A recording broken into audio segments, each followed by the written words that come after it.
Siapa yang tahu kenapa istilah mafia selalu muncul setiap kali harga minyak goreng, susu, atau sembako tiba-tiba hilang dari pasar?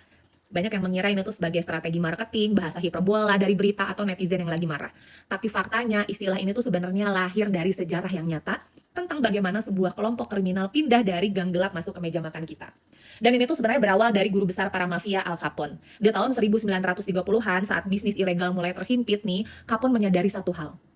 Orang mungkin bisa berhenti main judi, tapi orang nggak akan pernah bisa berhenti makan.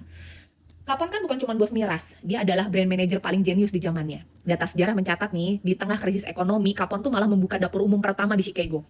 Dia memberi makan ribuan orang lapar setiap hari secara gratis. Strateginya, social engineering.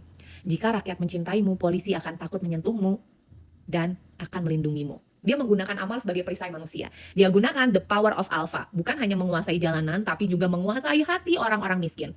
Dan dengan kondisi yang sudah dibangun, dia mulai menguasai rantai distribusi susu di Chicago. Dia yang menciptakan standar tanggal kadaluarsa atau expired date di kemasan susu kalian sampai hari ini.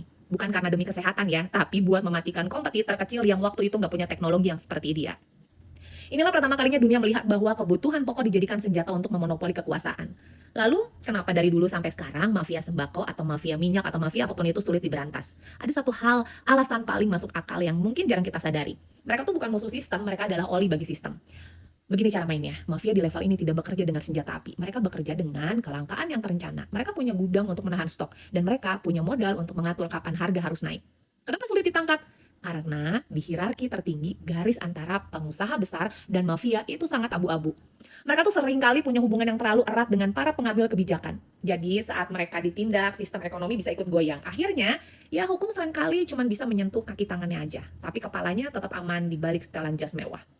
Drama banget sih, ya nggak? Tapi ya mereka yang menciptakan krisis kok. Lalu mereka datang sebagai pahlawan yang membawa solusi. Padahal solusinya adalah produk mereka sendiri. Ini adalah permainan catur di mana kita adalah bidak-bidak yang dikorbankan.